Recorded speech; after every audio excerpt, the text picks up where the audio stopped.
I'm Laura. I was one of the original 5. We started in Vermont doing the Vermont Marathon. It was the idea of just a group of us that were on this site called valvereplacements.com. And we decided that it would be a great idea, since we were all so active, to get together and just share this. We had all had our surgeries within the year, and we went out to Vermont and we had a wonderful time. It was terrific, and I guess from acorns these mighty oaks have grown.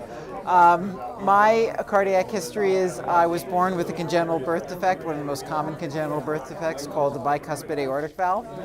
I had surgery in 2005 initially.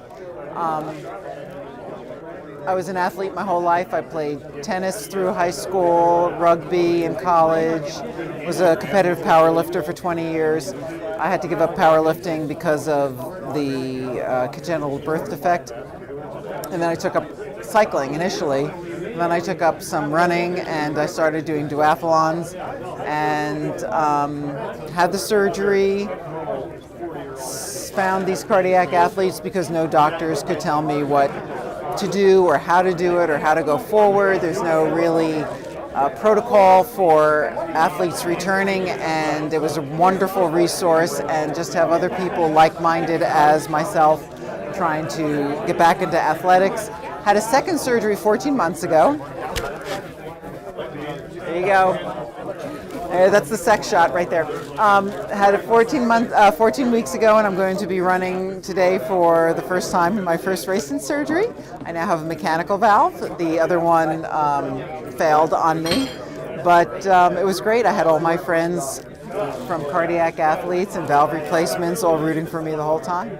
So that's my story. So what was like the prognosis when they found out? Did they tell you you couldn't run again, or?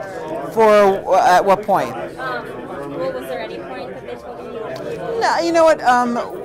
Initially, it was really sort of nobody knew. They knew that I couldn't do any more heavy lifting. When I got my initial diagnosis, I mean, I was born with a heart defect. I knew what it was, but back in the 50s, they didn't really have the kind of technology to tell me exactly what it was. So when I did finally get the diagnosis, I couldn't powerlift anymore. And so that was pretty significant, because that was 20 years of my life. So that's why I started doing other things, because aerobic activity was considered to be okay. Prior to this surgery, this most recent surgery, the surgeon couldn't tell me, because there's really no idea why the valve failed in the first place. But after I had the surgery and recovered from it, he said, "You're good to go." So I take him at his word, and here I am. I'm good to go. So, what does it mean to you to have this? Everything. It means everything.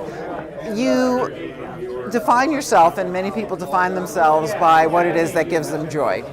And if you've been a physically active person your whole life, you know that that is something that gives you joy and gives you something to get excited about every time you wake up in the morning.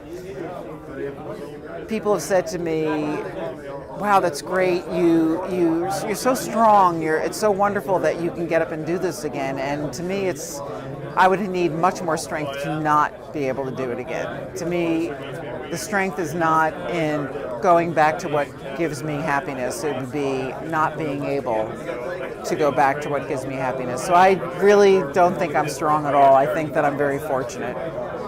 Great. Thank you.